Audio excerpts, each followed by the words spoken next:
June 18th, 2026, 7 p.m. Eastern Standard Time here in the U.S. I'd like to welcome you. My name is Volcano Shelton, your man behind the microphone and on set. And this evening we're going to have a beautiful conversation. It's about youth employment in Liberia. Earlier today, I talked about the current foreign minister and what she's doing to help build the country's image. I want to apologize if you're watching that video or watched it earlier, and to watch it later for the quality, the noise background. I forgot and I left my windows down on my car. And so as I was driving, the noise was coming from, the extended winds and also the traffic. So I hope that you watch it and can tolerate the noise. But it was a very good video, and I kind of gave the foreign minister Sarah Beslow Yanati a praise for what she's doing for our country. And I also emphasize that it is not about politics. It doesn't have to be a person from your party when you become the state, the party that wins the state government. Instead, you can go in the opposition community and find great Liberians who can keep the country image out there. And Sarah Beslow Yanati is doing extremely well with the Ministry of Foreign Affairs and helping to shape our country's image out there on the international scene. I haven't seen that in a long time, an absolute long time. And I think basically what she's doing is based on her international exposure with the United Nations, serving as country representative in the Sudan, and then I believe it was in Kathmandu, if I'm not mistaken, in Nepal. So yes, she's well-rounded, even though her credentials were questioned and with regards to credibility, but all of that was not, brought to clear facts. However, she doesn't look like someone who is uneducated. She doesn't look like someone who is not capable to perform in the role, and she's demonstrated that by what she's doing for our country image. The many things that Liberia now benefits, the respectability factor, the foreign policy relations and bilateral and multilateral, agreements, the government is making out there. I think that's laudable for the government and for the Ministry of Foreign Affairs headed by Madam Sarah Beslow Yanati. So I just wanted to, say good job, continue to do well for your country. You're not a part of the UP. We know that you were running on your own party, but you chose to support Mr. Barker when he was not president in the runoff, and he was able to select you to be his foreign minister. And I think it was a great pick on his part by electing you, or rather appointing you, nominating you, and then later on got confirmed by the House of Representatives, and it was a good pick. And continue to do well, shape our foreign policy, but also internalize it in a way that the Ministry of Foreign Affairs can be one of the best ministries in the country that would do things for the country. We know that in past there were stories of our passports being sold to foreigners, and people were making money out of it. You want to curb all of that. You want to make sure that whoever obtains a Liberian passport is a Liberian or a naturalized Liberian, native Liberian or a naturalized Liberian, rather than give our passports out there to all kinds of Tom, Dick, and Harry. And I think that that's one of the areas where we were looking like a failed state. But again, continue to do what you're doing. And I just wanted to say that if you stumble upon that video I did this morning, sorry for the bad quality.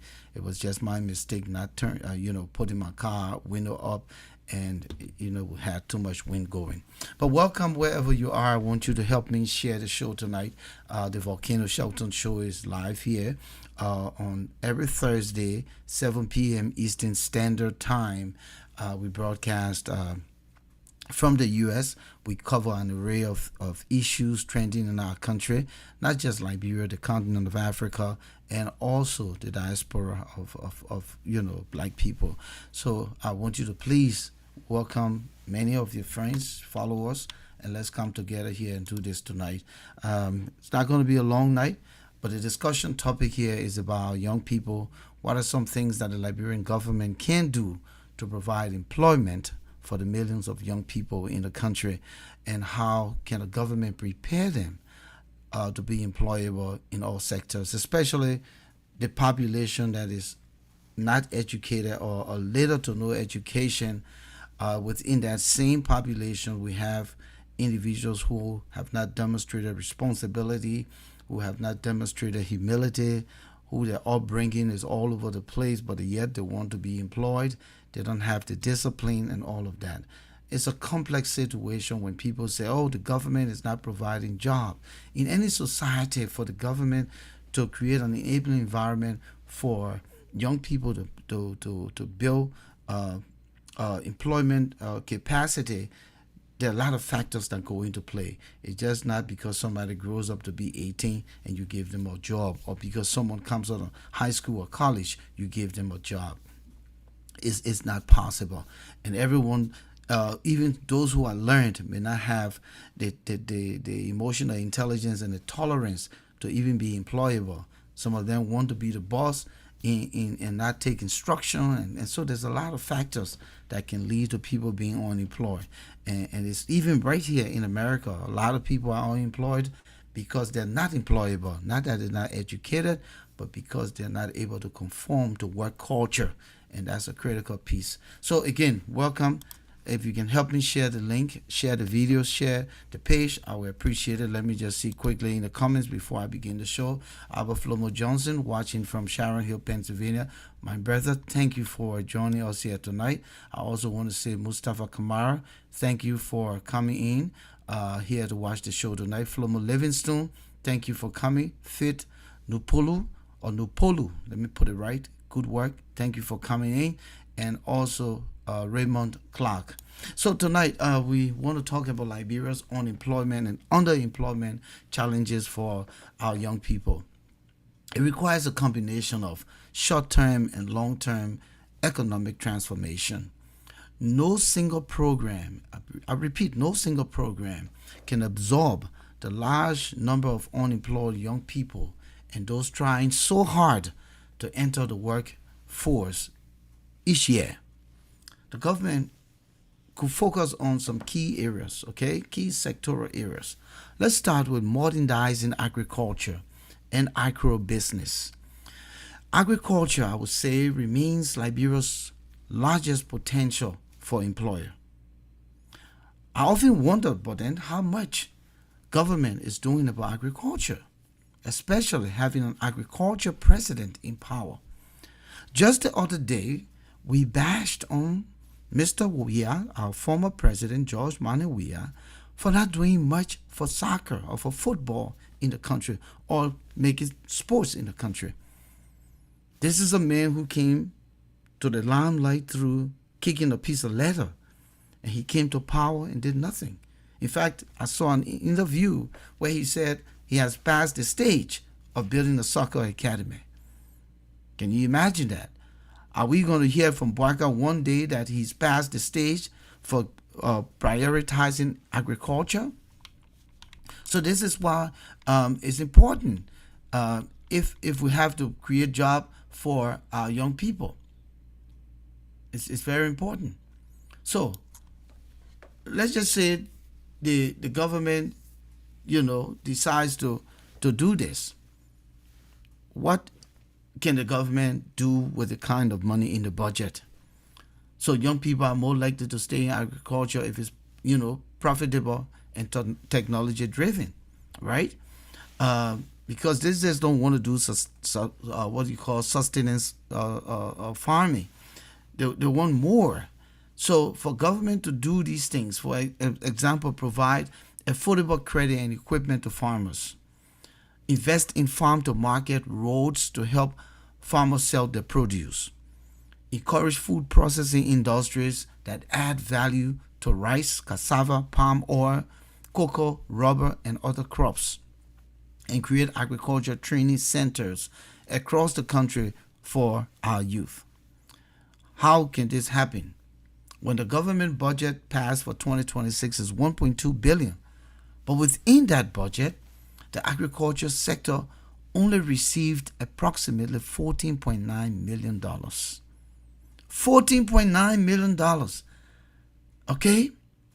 Within the budget, tell me, what can $14.9 million do?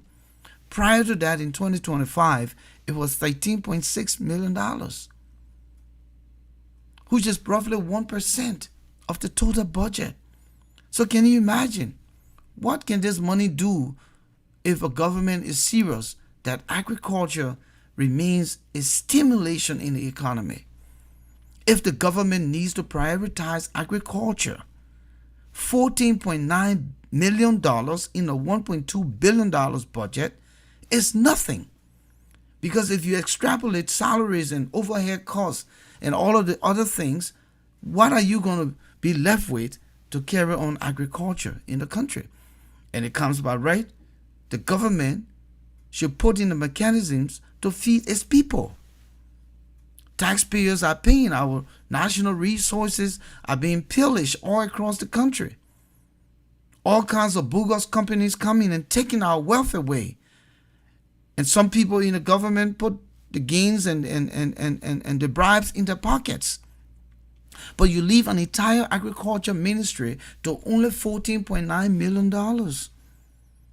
And by the time you take salaries out, you take overhead costs and what you call line items that will run the ministries in the different areas, what's left to carry on an agriculture project? So, President Bwaka, you're playing. You're playing. That's why we cannot address the young people's unemployment problems. Your executive mansion budget is two times more than the agriculture budget in the country. There are other institutions with more money, getting more money in the budget. But agriculture, that's supposed to be the bedrock of our sustenance, of our survival as a people, we're playing around with $14.9 million. So that's why we cannot do much. Just like George Weah put small money in the budget for the Ministry of Youth and Sports. So the government did not focus on the youth in his time. We see the same thing here now, that Bwaka's government is not focusing much on youth rehabilitation, youth development, youth empowerment. Who are we going to leave this country to? But every day we're talking about unemployment for the young people. And there are sectors within the government that it can prioritize, provide the kinds of training so that these people can be employable, not just in government sectors, but in private sectors. Everyone can come to our country to dig it up. There are people who can come to do soft digging. Not core digging, not going into the core of our soil, but do soft digging. What I mean, encourage agriculture partnership. There are many nations that do extremely well. Liberia has fertile soil all over the place. We don't have deserts. We have tropical rainforest, swamps for rice growing and all these things. And they're not doing nothing with them except for small farmers all over the country who are trying to do little or nothing. So there's a lot more to be done. And we can sit and always pretend that, yes, the government is doing well. Yes, the government may be doing well in some sectors, but not in every sector. And $14.9 million is nothing to feed almost 6 million people and even export some of that harvest. So much more should be done. What else can the government do? Support small and medium-sized businesses. Most jobs in developing countries come from small businesses. The government needs to establish youth enterprise funds with transparent management, reduce bureaucratic barriers to starting businesses, offer tax incentives for businesses that hire Liberian youth. Expand access to business training and mentorship. These are some things that the government can do to create employment.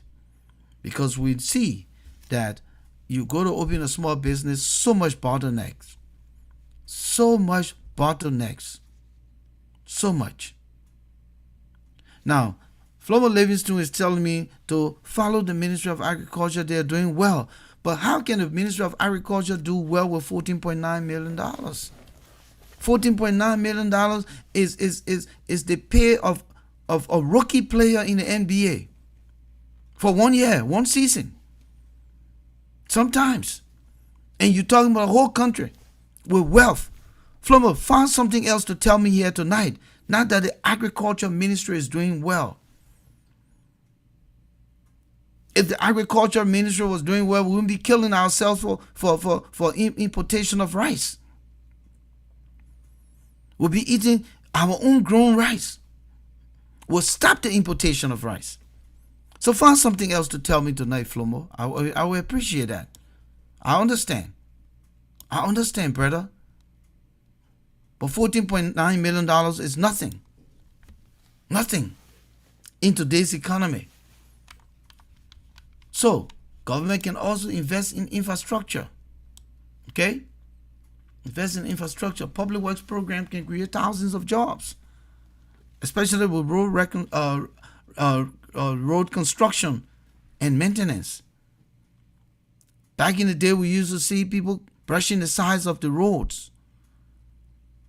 That's job. How many times do you see it? The very road that leads from Roberts International Airport to Monrovia, you see the bush all on the side? But somebody put the money in the pockets. So let us not pretend here.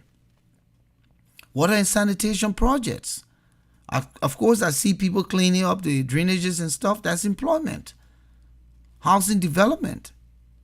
There are a lot of young people who are missing. If you put them to work, they can build. We don't have to go importing people from Ghana and Senegal and Guinea. Liberia was not built by Senegalese and Ghanaians and Guineans. Liberia was built by Liberians. Where are those?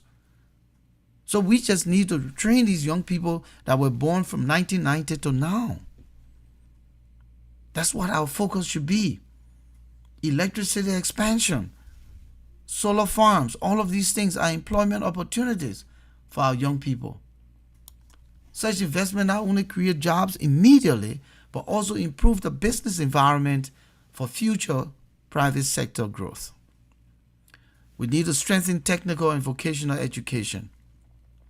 Many employers report difficulty finding workers with right skills. That's one of the reasons why. We have the physical human being, what we call what they call according to my body. And, you know, big body guy. According to my body, we have those kinds of people. But what's up here? What's up here? Right? So many of the employers say they want to hire young people, but they don't have the rightful skill set. So then we need to expand our vocational schools and apprenticeship programs. Where are those apprenticeship programs where when you come out, they pair you with somewhere, you can go there, they pay your way, at least give you a little car pay, but they will train you after a while, you're able to do something. We need to train our young people in construction, mechanics, welding, plumbing, electrical work, information technology, and renewable energy, because that's where the world is going. We need to partner with private companies to align training with the labor market needs. You can't just train people because you want to train people. You want to know what's the niche in the labor market. What type of jobs that people are rushing for. What type of jobs people want. What type of jobs people want. Ensure greater benefits from our natural resources. This is another critical area. Another critical area that we find a lot of struggle with. A lot of struggle with. Mustafa Kamara says even Lofa, that we refer to as the breadbasket of Liberia, Liberians there are struggling to get their products to the capital. That is even if they can harvest, have good harvest. So it show greater benefits from our natural resources. What that means, Liberia has significant natural resources, including iron ore, gold, diamonds, timber, rubber. But we have all kinds of foolish people, criminals, thronging into our country, setting up bogus diamond mine, gold mine, just stealing from us. Even our own Liberian people, they circumvent the process. When they feel in the real world, then they go, they say, I can't go in diamond mining, I can't go in gold mining. You understand me? That's the problem we find ourselves. So we have the resources, but it's the resources benefiting us. We need to negotiate the concession agreements that maximize local employment. Go around the country. You'll see the videos trending all the time. When you check out these Chinese, they got all the people there. Some of them don't even have papers. All over the place. Foreigners just taking away our stuff, and we just got these guys just sitting on road there because they can put a little money in their pocket and the God get big through brown envelope. Everything's done. They don't care. Requires stronger local content provisions within the concession agreements. Let the people who you come in to take their things away benefit some kind of way. We need to encourage in processing the raw materials within Liberia instead of exporting everything unprocessed. Half of the time we don't even know what we have. The guy comes, he takes a mining license for certain kind of mining. He goes beyond that. By the time we wake up, it's late. It's late. The man has taken more than he gave on us. We need to improve transparency in the resource revenue management. I saw the new Minister of Lands and Mines around the country. He said he's doing this. And he realizing that some things we continue to make mistakes about. And we're fooling ourselves. We can't continue to pretend. We're fooling ourselves. And I'll be honest with you. I'll have to take a 1 minute break to put the air conditioner on, please, because I forgot, and now it's so hot here. It's summertime. So just give me 1 minute. It's a dead air. 1 minute, please.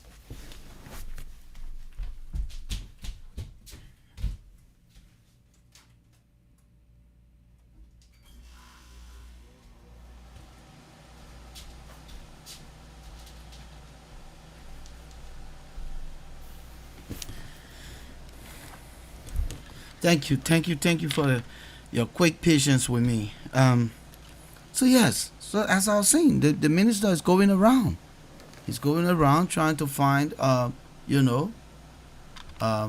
places where people are doing illegal business. So, if we can do this, this can create jobs beyond extraction, including manufacturing and services. So what this means, we can't allow the people to keep taking our raw material out of Liberia.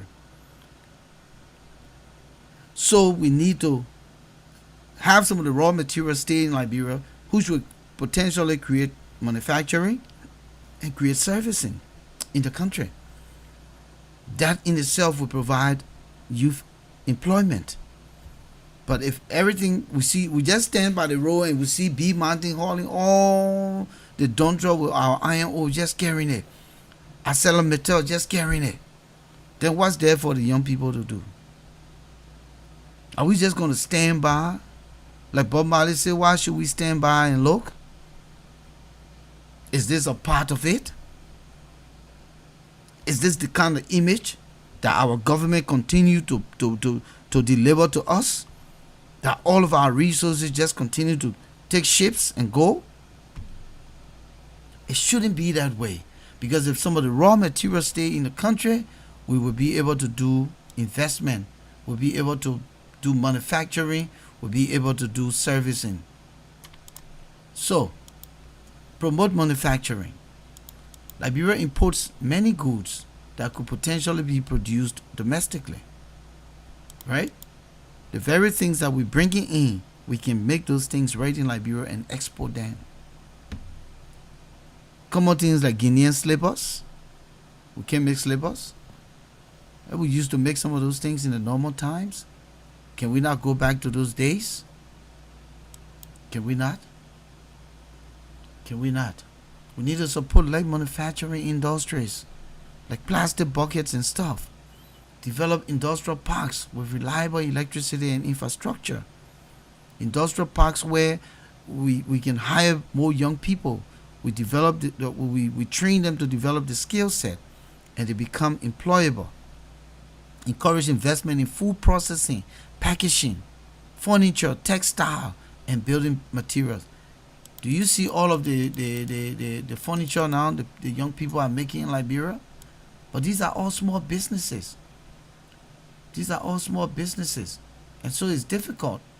So government needs to go around the country and give those small businesses loans and say, hire more young people here. You expand. You form conglomerate. We need to do something like that. We need to expand now in the digital age. How many of our young people finding jobs in many ways now on Facebook, calling themselves content creators? Content creators. So the digital age is where we're going now. And they're doing crude stuff, but I don't know how much they got to get to before it becomes monetized. I don't know.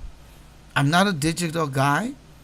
I struggle even with my own podcast, to say the least, because I don't understand the intricacies and dynamics around it. But there are young people who are now content creators, bloggers, and stuff like that, because yes, everybody wants to find something to do. So government needs to put in a digital center to create a digital economy. Improve the internet access and affordability. Look at what it did. LTA, very corrupt place. You just wake up in the morning and carry the data and minutes way in the sky. In a poor country. And before you make up your mind, your data finish. That all you can hear, my data finish, my data finish. All day people looking for dollar scratch card. $5, it's giving 2 days, 3 days. This is wrong. The digital thing are in the air. They think are coming. That you don't won't give it, or that go. All because you put the technology to send it, the signal. That's not something you're growing. You're not planting it. You're not watering it, fertilizing it. So why are you putting a cap on it? Why are you increasing it so astronomically? How much more profit can you make? So create digital economy. Do something about it. Improve the internet access and affordability. Create technology hubs and innovation centers. We got smart young people. As I said, they're teaching themselves to be content creators and bloggers and what have you on Facebook and social media, on TikTok, all over the place. Go and what the Ministry of Information doing, what the LTA doing. You go on these Facebook websites and pages and see some of the young people who got great content. You recruit them from there. Those young people can create contents for the country's image and be on pay instead of paying people all their salary and doing nothing. But people, you're missing the mark when we tell you, say you want government, you want take government, you don't understand how to run government, you're taking for joke. No innovation. You already can see what some young people are doing on social media. Go look for those young people. Bring them into a technological hub. Create a center. They can create the images for our country. Put our country out there. There's a guy called the Prince of Monrovia. He's doing his stuff. The Prince of Monrovia had 2 guys sitting down somewhere on Pine Avenue and eating from the ground. The man said Liberia is the cleanest country on earth. We take it for joke. We laugh about it. We laugh about it. The Prince of Monrovia, the guy can get any white woman, white man, and cajole them. The man, people begging him, he will send a private jet. It has humor, but it's also image building for the country. So we can do that. Promote digital skills training. Bring those people in. And do some outsourcing of remote work opportunities. We should begin now to do some remote work. What do I mean? Everybody go to the Ministry of Transport. Everybody go to the Ministry of Transport, dragging the slipper all over the place, just playing around, doing nothing. You can give somebody an assignment to do 100 vehicle registration remotely. 100, because that means they're not being intercepted. They can't give you an excuse. They're home. They must do the job. We have to catch up with the world. So jobs. There's a lot of things that we can do to create jobs. But you need intelligent minds. You need forward thinkers, people who looking beyond this limitation. They're looking on the horizon. All the talk shows you see around here, that's what we are, the alternative. We come here and we talk substance. We give government something to think about. And if you don't take it, then you can't say that we didn't provide it. But we need to improve governance and the fight against corruption. Job creation depends heavily on investors' confidence. People will not come to Liberia if we don't have the right investment, the right climate, the right market. Okay? People want to come to Liberia. People want to come to Liberia. But they want to ensure that corruption will not be the hallmark. They really want to come. So we need to strengthen our public institutions, enforce contracts fairly. What you do for the foreigners, you should do for Liberians. Liberians want to come and do investment in the country. But you come to do your little investment, the man won't use you. Your own Liberian man won't take advantage of you. That don't work. That don't work. That don't work. Then, we need to improve transparency in government spending. We need to. We can't just be spending money that we don't have. We're increasing budget on the premise of I created the biggest budget. Because you know Liberian men like to be the first, they like to brag. Creating big budget, but the budget is not taking care of the needs of the people. That's not right. We need to reduce corruption and discourage both local and foreign investment corruption. As I said, there has been crowd about many areas in our country. These foreign institutions, the Bee Mountain, the Medtech, whatever it's called at the port. I just heard a guy saying that they're charging $10,000. It doesn't matter what car. What nonsense is that? Who sits there and allow this to happen? How can your economy grow when you continue to allow corruption to take precedent? We need to launch national youth service programs. A structured national youth service program could employ young people who are developing their skills at the same time. In the areas of education, in the areas of healthcare, in the areas of environmental conservation, in the area of infrastructure maintenance, in the area of community development. These are all employable areas. What do we mean by environmental conservation? Where in Liberia do we have parks? Where in Liberia do we have zoos? Where in Liberia are we protecting our swampland? Those are employment sectors in the country. Community development. Bringing young people around to discuss how they can clean their community, keep their community clean, protected from armed robbery. All of these things can be some form of employment. Create a long-term economic vision. Countries that have significantly reduced youth unemployment often pursue consistent economic strategies over decades. Liberia could establish a national youth strategy with measurable goals for agriculture, industry, education, and infrastructure. These are the areas that would change the unemployment in our country.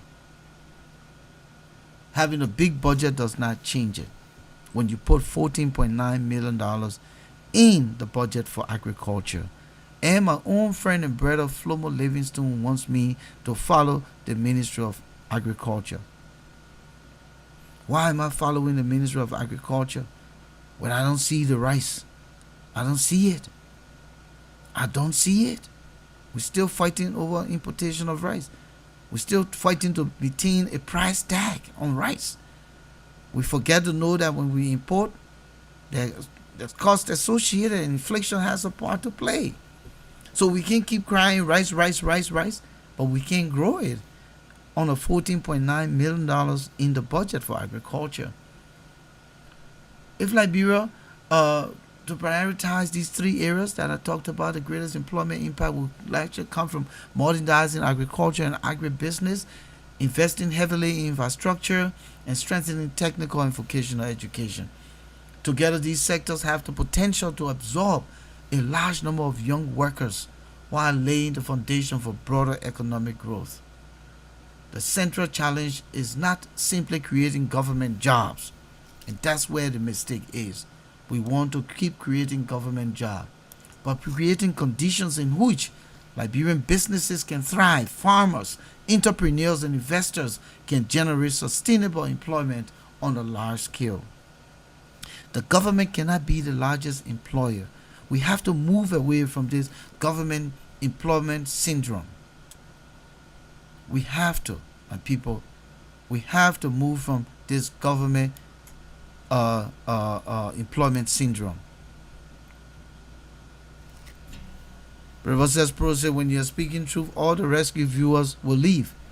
They only want you to talk about the other people. I understand, but this is not about the other people now, Pro. This is about the greater good of the country. $14.9 million is nothing for the agriculture sector in our country when the president's budget doubles that. But let's continue with the conversation here. Preparing young people for private sector jobs require more than just education. It requires equipping them with skills, with attitudes and experience that employer actually need. I talked about attitude. I work right here in America. Some people don't find job because they don't have the attitude to work. Some people don't find job because they don't have the humility. They want to come in the place and be bosses. They want to be disrespectful. They want to contravene policies. So employment in Liberia will have a lot more to do with responsibility, being able to go to work and be accountable and be on time. You're talking the kind of young people we have now in the country between 1990 to now. Many of them don't understand how to wake up in the morning and be disciplined to go out there to a job and to stay within the confines of their job, perform their job. So a lot of things will have to be put in place. The attitude. They have to build the experience. They have to build the attributes. Not just the education. Take that out of the way. Because maintaining a job comes with attributes, comes with character. Accountability. Accountability is critical. So I'll post the number now because I want some folks to weigh in here tonight. This is a critical conversation, and I really want to give some of my viewers the opportunity here to call. So here's the number to call: 404-272-2808. If you really want to weigh in, the opportunity is yours to call 404-272-2808.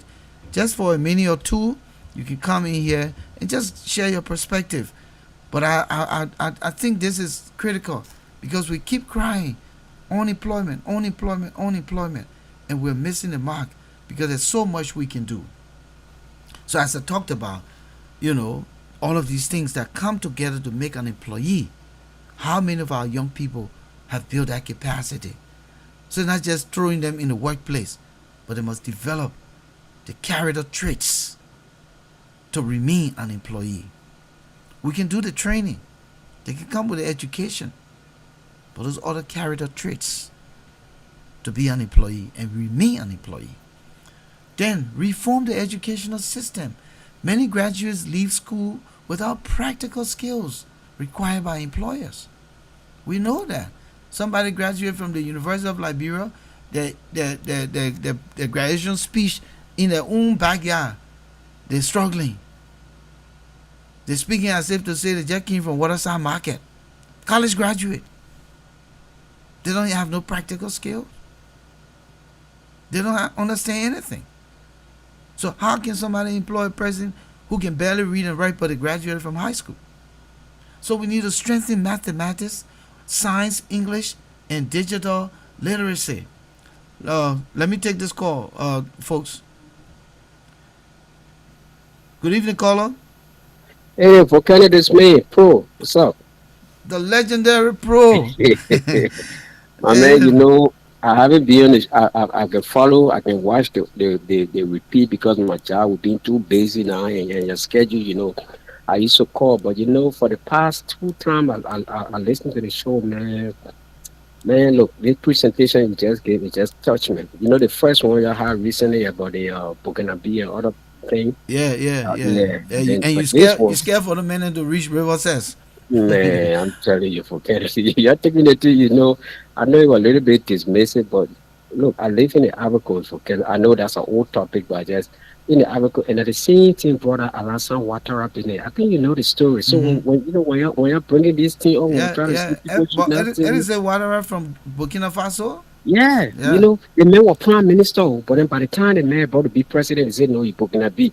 They said, but wait, so the same thing tomorrow, those people when they influx, they start burning by our Basa women. Yeah. But anyway, for kind of yeah, the main thing I call for, you get touched on something, you talk about attitude. But kind of I don't know if we are ready. I don't know if Liberia have the mindset. Based on what you just said, you live in the United States, you wake up, you put out that positive attitude.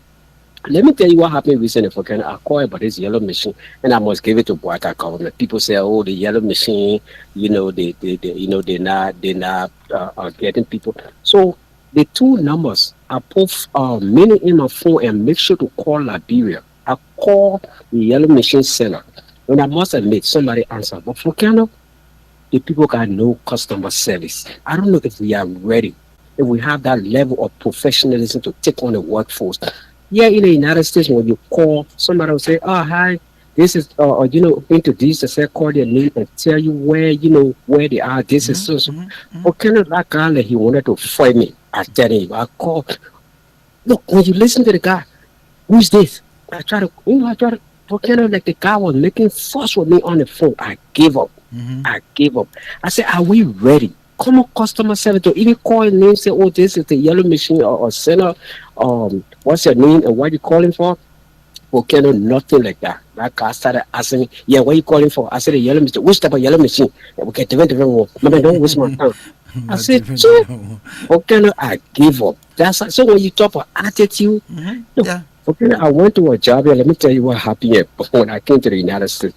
I went for a job interview for temp service. One of my, when I started with the warehouse.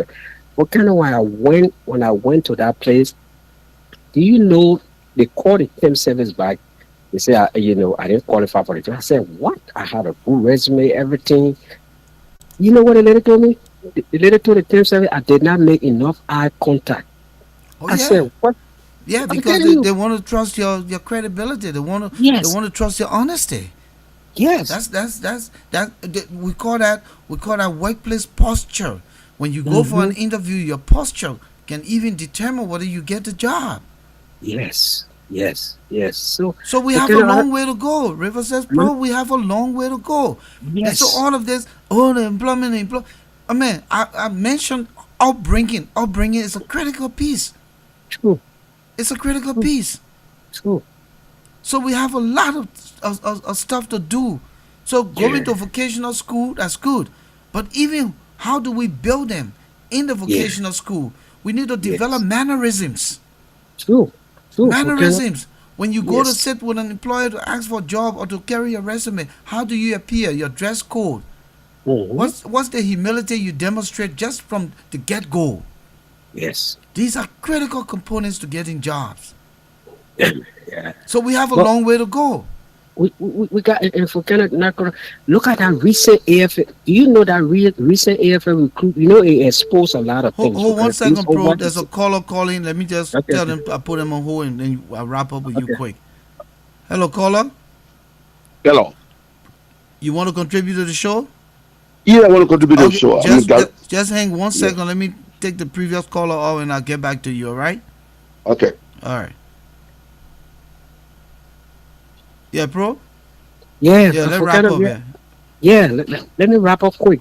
You know, the recent AFL recruitment that they have whatever for kind of it exposed a lot of things based on what you say. Look at the dress code. Mm-hmm. Look how the people wearing slippers over there. Yeah. People wearing t-shirt, You go, V-neck. you go to military, you go to military recruitment. You wear slipper. You My so man, what's the first day the people say you can run? Eh?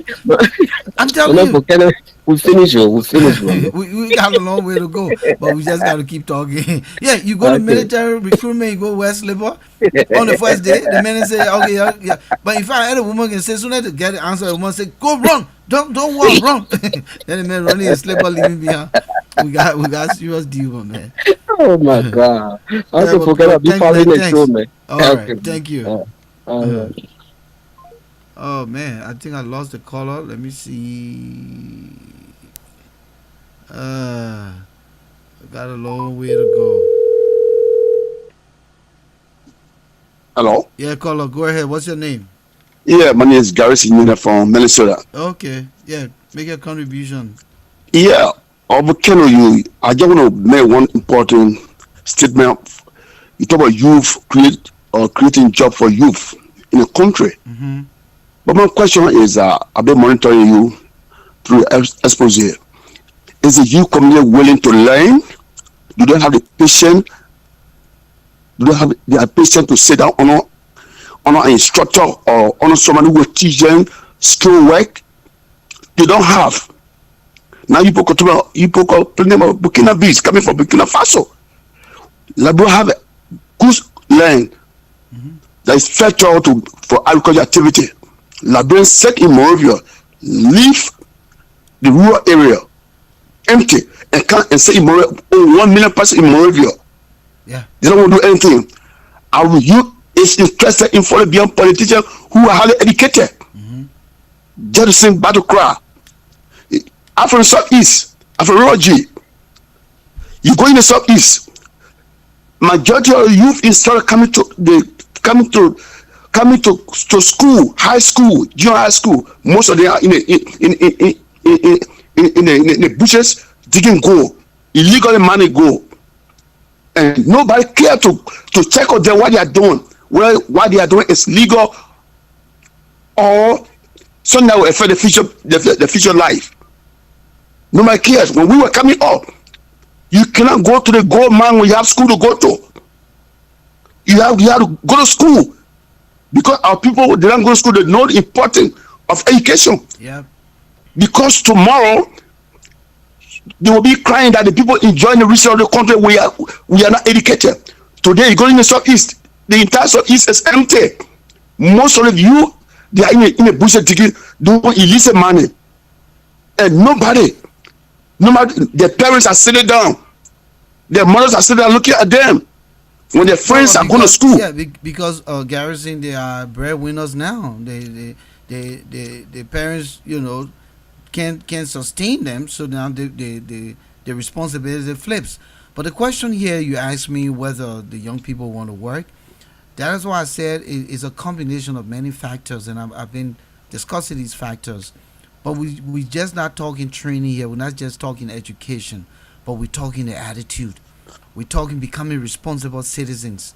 The upbringing, the posture, the humility, the responsibility. All of these critical attributes are very, very, very important toward building one youth to become an employable person.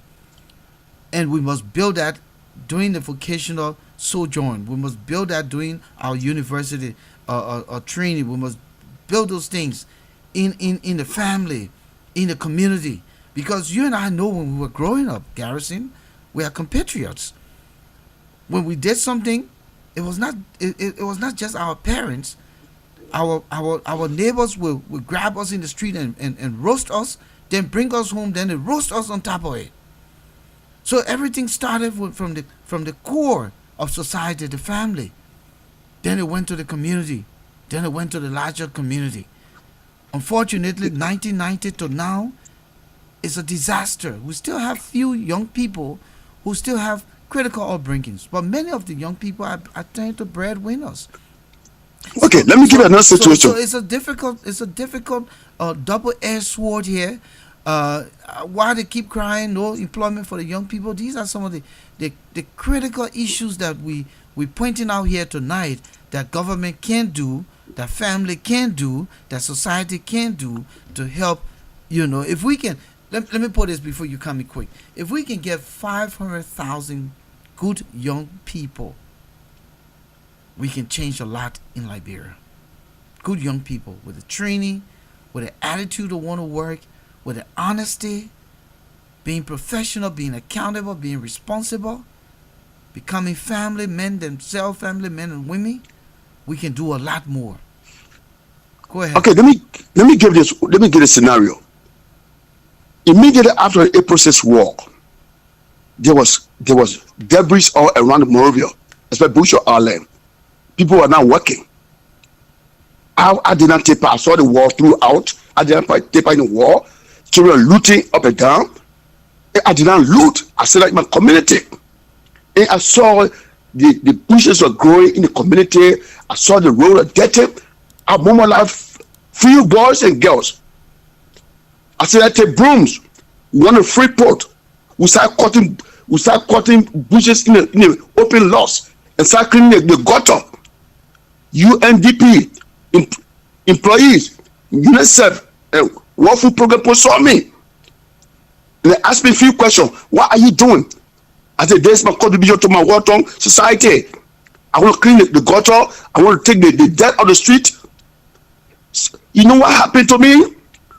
When the people saw me doing that, with few other children that grew with me in my community, in the Freeport community where I lived at the time, the people supplied me with 3 truckloads of bag of weed, oil, corn meal, everything. Because of my own innovativeness to contribute to my country. But today, youth, they say Monrovia is dirty. Monrovia is dirty. How many of them take upon themselves say, let me go to the street of Monrovia, Private Town, the Bush of Island, or Nikru Town, Douala? You see all the dirt back on the street. And they are saying government should do it. Why is it in contribution to the society? And you take a youth organization, a youth group, try to take brooms, manual broom to go and clean the street.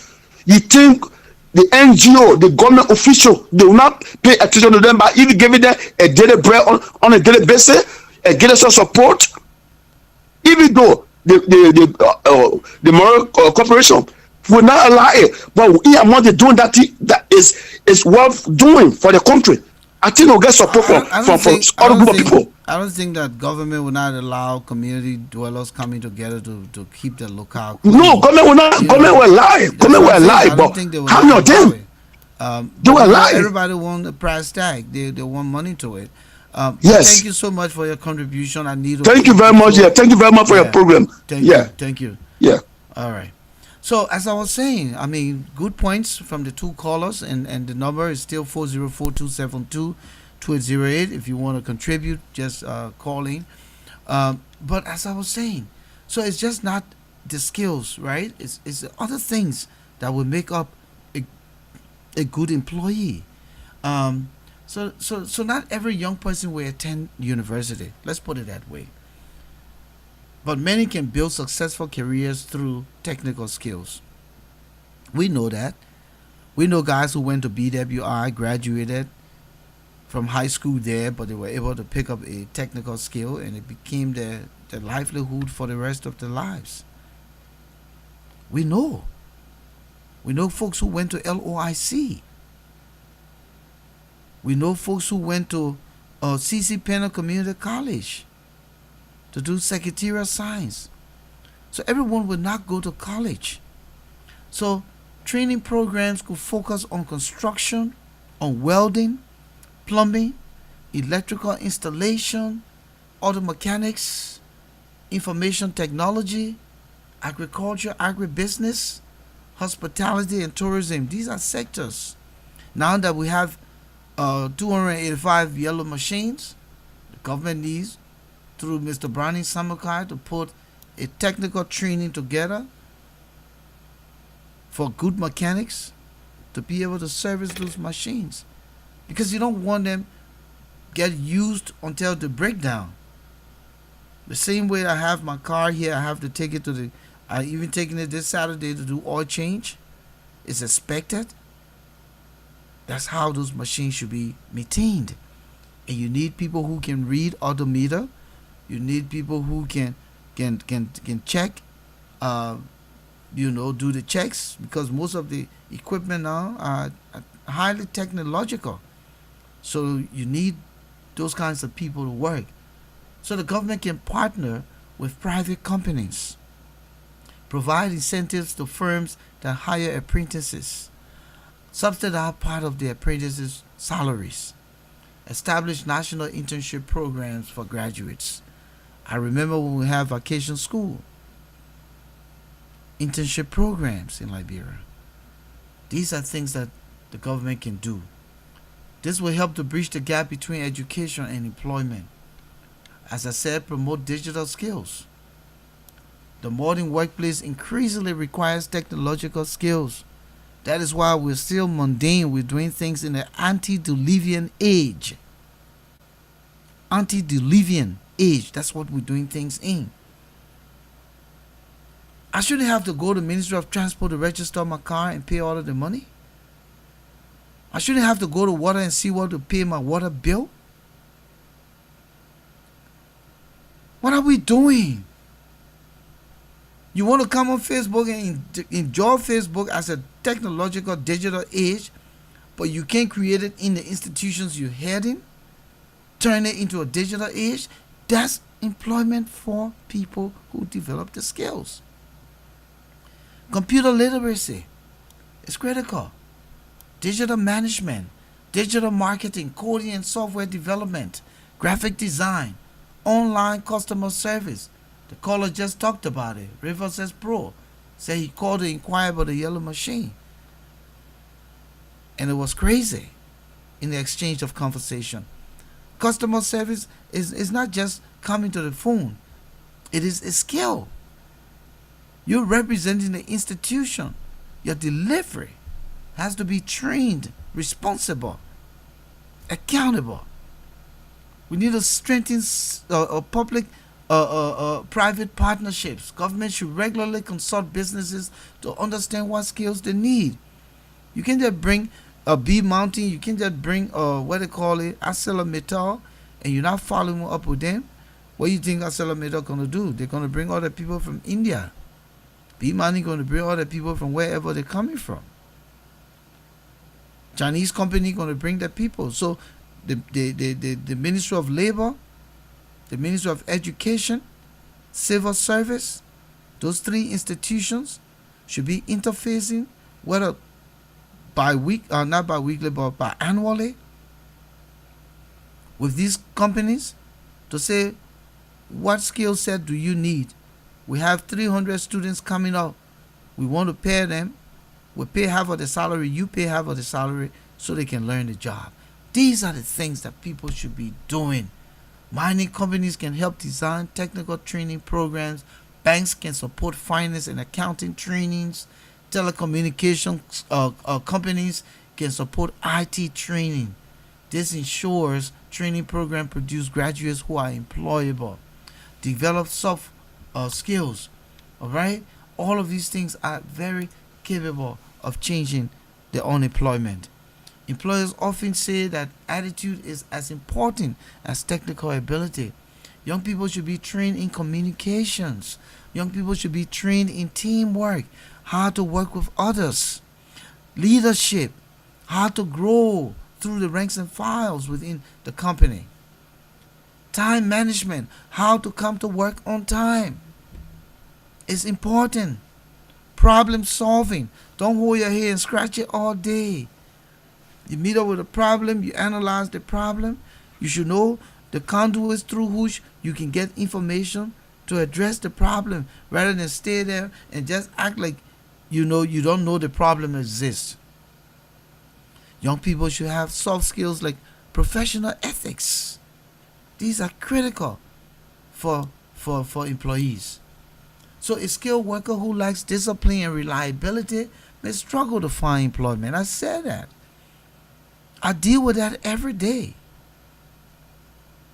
You can have the skill, but if you don't have the discipline and reliability, the professional ethics, the problem solving know-how, time management, being to work on time, honoring your shift, building teamwork, being able to coexist in the workplace, not to create hostile work environment, how to communicate.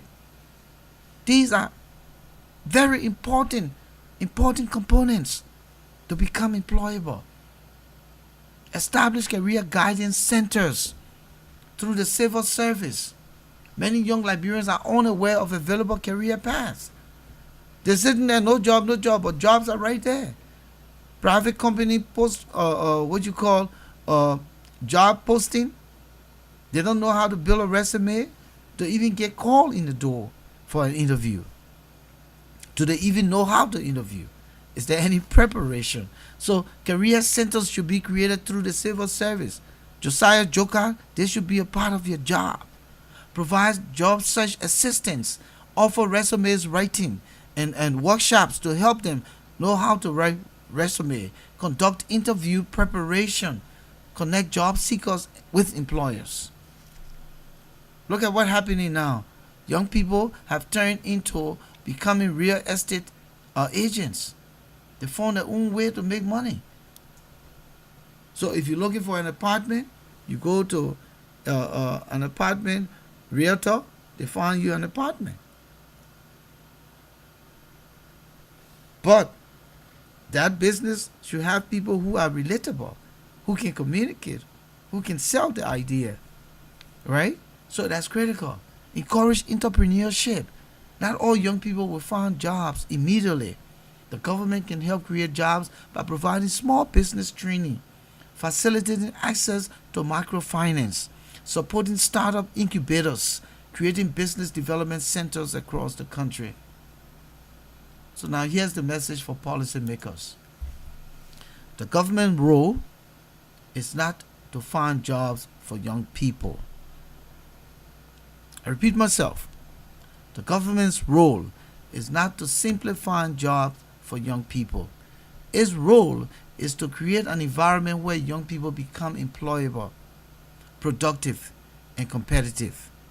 And what makes up that environment? The institutions set up by the government. As I said, civil service has a role to play. The Labor Ministry has a role to play. Ministry of Education has a role to play. When education, technical training, work experience, and private sector growth work together, youth unemployment will decline significantly. As the old saying goes, give a young person a job and you help for a season. Give a young person the skills to succeed and you help them for a lifetime. In Liberia, investing in skills development may be one of the most effective ways to unlock the nation's greatest resource, its young people. So not just giving them jobs, because it will be for a season. Give them the skills. Give them the attributes, the character traits that make them employable, reliable, honest, accountable, professional, so that they can maintain that employment. And when that is done, I can guarantee you will change the trajectory. I want to thank you for being with us here tonight. I think we covered everything that I wanted to present. And I hope that this presentation was great enough. We shared some very important perspectives here. Thanks to all of you who joined us here tonight to watch this podcast. I want to thank you for being a part. Um, Continue to love the Volcano Shelton show. Join us here night in and night out. We appreciate it. We come here on every Thursday, um, 7 p.m. And then we're here on Tuesday with the um, Issues Room. Alfonso Yuno and I will be here next Tuesday. But, you know, can't ask for more, man. It's all about our country. It's all about our people, our young people. We know that it's tough. It's tough. And a lot of our young people have turned into everything else. Everything else. And they have not been able to receive the kind of good upbringing, required for them to make the best in life. But we're not going to give up. We're not going to give up. We're going to continue to speak. We're going to continue to remind our government that many of us will be gone. Of course, it's inevitable. Like I said, death is appointed unto every man. No matter how much you amass, no matter how long you want to live, there's a time for everything. Do you want to lose Liberia? Because when you're gone, you're leaving people behind. You're leaving your family behind. You're leaving your kids, your grandkids, your great-grandkids behind. Do you want different people to come and take Liberia because you didn't leave the structure in place when you were given the opportunity to run the country, to be a president? You think your children would be better off in another man's country? I think we should only go to another man's country to be developed and go back to our country to contribute. I repeat myself. You leave your country to go to another man's country to be developed. Then leave that man's country and go back to your country to contribute. Not to steal, not to be corrupt, but to be a patriot, to be a loyalist, to love your country, to care for your country. Because remember, when you were in the other man's country, you lived by the books. You did everything by the books. You went to work on time because you had your bills to pay. You had your 30 minutes lunch break. You took it in and out on time. You performed everything on time. So you developed the attributes, the skills. Now you go back to your country. How can all of that get thrown outside of the window? And then you sit back and now you arrived and then you just do what you want to do. So when you leave Liberia and go anywhere, China, wherever, you go there to develop and build the character and build the attributes, the skill set, to go back to your country to contribute. Not to steal from it, not to destroy it, not to bring it down, and not to keep it down only because you want it all for you and your cronies. This is how I want to remind all Liberians. You're running outside of Liberia to go get skill set, to be developed. Don't go back home with a mindset to kill the country. Go back with the mindset to develop. Thank you so much. Volcano Shelton here, the Volcano Shelton Show. We'll be back here next Thursday, same time, 7 p.m. Eastern Standard Time. Continue to watch the World Cup. I think you can see in the background the World Cup is going. The first round is done. Second round started today, and we're going to keep going. We have 10 teams, I believe, from Africa. Of course, it's not so bad. South Africa is the one struggling. I know Cape Verde drew with Spain. Ghana won her game against Panama, one pitiful goal. Ivory Coast also won her game against Ecuador, 1-0. Algeria also did not do well. She lost, I believe, to Argentina 3-0 with Messi scoring the hat tricks. Um, Democratic Republic of Congo drew, I believe, with Portugal. So I'm trying to just keep it in head, but it's just a lot. But yes, Egypt lost, I believe, or drew, either drew or lost. Morocco, of course, drew with Brazil 1-1. So far, the two teams that not doing very well would be South Africa and Algeria. I believe the other teams have drawn their games, and so let's see what happens in this second round. But thank you all for watching, man. Flomo Livingston, it was a pleasure having you in the house. I will check up the Ministry of Agriculture website. I hope I can find 100 bags of rice there. Okay, that's all I want to find. 100 bags of rice. Garrison Yenna, thank you for coming in. Of course, Mustafa Kamara, it was a pleasure having you here. Harvey Sugar Odell, thank you. Maranel Wendy or Wendy you, I believe that's how it's pronounced. Wendy you, Maranel Wendy you, thank you for joining us. Art Saga, it was a pleasure having you here in the house tonight. Rivers is Pro, of course, my man. We fall down, we get up. That's my boy over there. We don't agree all the time. So now Megan accused me of fighting for Boaka. I said, but Boaka ain't even giving me fast and what I went for him for. We only say when they do good, we're talking. When they do bad, we're talking. Clyde Williams, thank you also for joining the show. It was a pleasure having all you guys. Good night, everyone.